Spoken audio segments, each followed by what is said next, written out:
Hey guys, it's me, Whitney, and today I am reviewing a book that we read for the Readers Inc. book club, which is hosted by Conrad over at The Deckled Edge. And this book was called The Sailor Who Fell from Grace with the Sea by Yukio Mishima.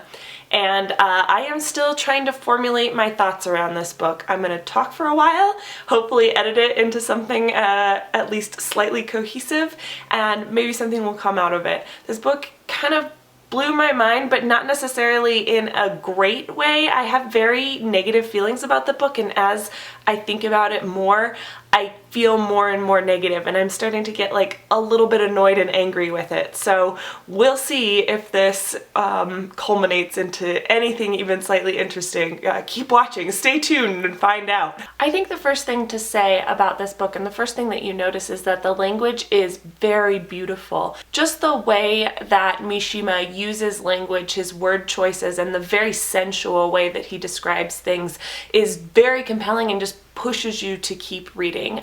You see the book initially as this very beautiful object that really kind of overwhelms you in its beauty. Like, just for example, here is a description of just like a cargo ship being unloaded. The cargo first took the sun when it was hoisted, wobbling up from the bottom high into the mouth of the hatch. Slats of sunlight slipped nimbly over the crates as they wheeled through the air, but faster even than the shattered light the cargo sped, and was hovering above the waiting barge. The terrifyingly deliberate prelude and the sudden reckless flight, the dangerous glitter of silver in a twist of fraying cable standing under her open parasol, Fusako watched it all. So even something as kind of mundane as a cargo ship and the way a cargo ship might move is rendered in these beautiful terms. And I think that that is partially part of the project of the book, is to take these things that are considered maybe masculine or functional or just kind of drab and rendering them absolutely beautiful. And I think when I first started to notice that was when I read a passage that absolutely mimics Edmund Burke's description of the beautiful. So I'm just going to read that. And what voluptuous shoulders, like the shoreline they began with no real beginning, to slope gently downward from the nape of her neck. Gracious, dignified shoulders fashioned so that silk might slip and fall away. And now you can compare that to Edmund Burke's description of the beautiful in his A Philosophical Inquiry. The full title is long and I always forget it. It's A Philosophical Inquiry into the Origin of Our Ideas of the Sublime and Beautiful. He says, observe that part of a beautiful woman where she is perhaps the most beautiful, about the neck and breasts, the smoothness, the softness, the easy and insensible swell, the variety of the surface which is never for the smallest space the same, the deceitful maze through which the unsteady eye glides giddily without knowing where to fix or whither it is carried. So don't those sound very similar? It's all about gradual variations and a sort of pleasing smoothness. Now, I think it's really interesting that different philosophers through history have taken issue with Burke's description of this female body as beautiful, because in his description of like the variety and how your eye slips and can't quite find a place to settle, they suggest that it sounds more like the sublime, which traditionally in Enlightenment philosophy was associated with the masculine. And I think, I mean, not to get too weirdly theoretical, and I'm sorry for doing that, that's just kind of like my instinct with books that I don't quite understand, but I think that that's partially what Mishima is doing, collapsing our ideas of a masculine sublime with our ideas of a feminine beautiful, and showing the way that the masculine can be both beautiful and sublime. Now, I do stuff in my research with the sublime and the beautiful, and part of my project that I presented on last week was about how Wonder Woman can be both sublime and beautiful at the same time, because both of those qualities can be found in the feminine.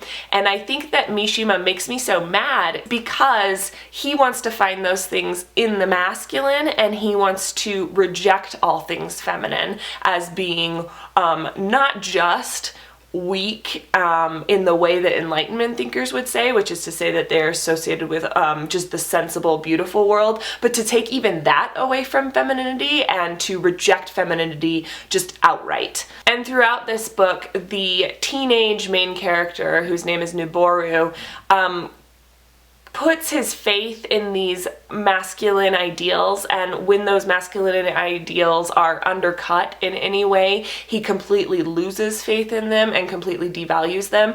And while at first I wanted to see that as Mishima being critical of that kind of naivete, I think by the end of the book I really started to believe that Mishima was aligned with Noboru's point of view, rejecting anything feminine, anything weak, claiming that masculinity has all of the qualities of value, all the aesthetic value and symbolic value and whatever that we should want in a culture. And I know that a reason that I am coming to that conclusion is because of what I know about Mishima's background.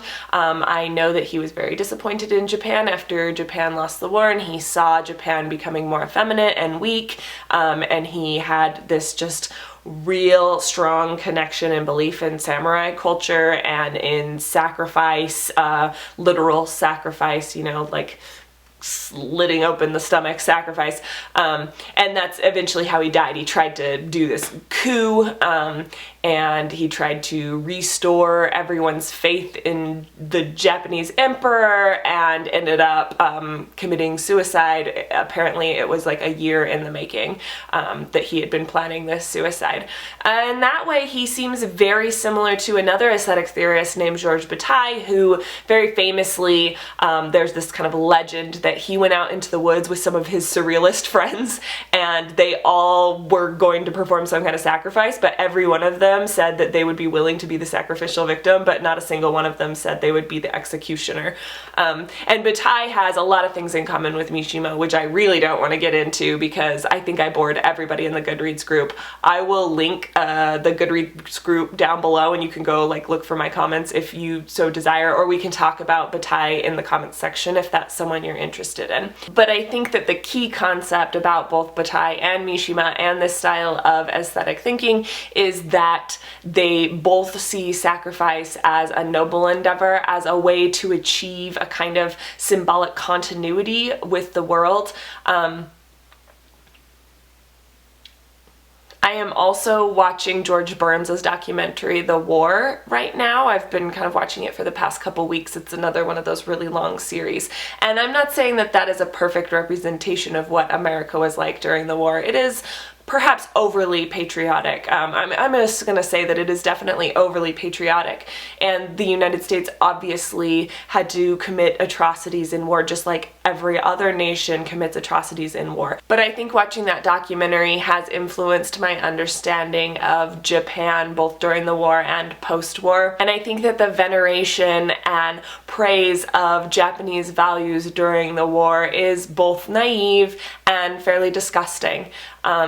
I can't get behind the themes in this book as I see them. Now, that's not to say that I didn't enjoy the book or find it very interesting. It's very interesting to be confronted with an idea that is so strong and that just troubles all of your rational sensibilities. I mean, that's an interesting endeavor.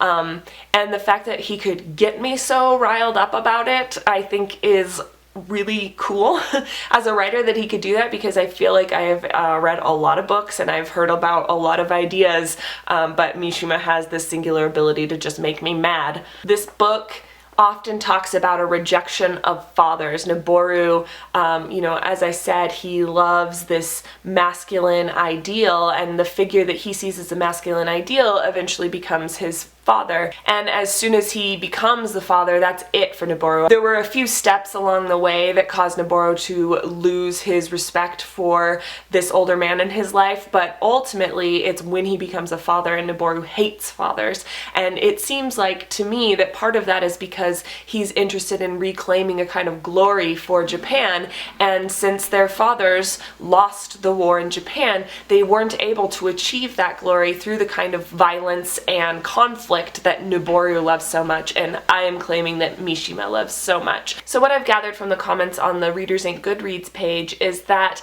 a lot of people are confused as to whether Mishima supports Noboru's point of view or is critical of Noboru's point of view, and I do think that he sees it as a kind of teenage example of this quest for glory, but I also think that he sees that as a kind of romantic ideal that would be just great to enact were you free in your society to do so, but these false constrictions of Japanese society, especially post-war Japanese society, prevent men from achieving the glory that they so desperately want, need, and deserve. Alright, so I hope that was a kind of cohesive review of the things that I was interested about this book. Once again, the book is The Sailor Who Fell from Grace with the Sea by Yukio Mishima. We read this for Readers Inc. If you read this and you made a video about it or a blog post or anything like that, please leave me a comment down below because, like I said, this book confuses me, it enrages me, and I like reading things about it.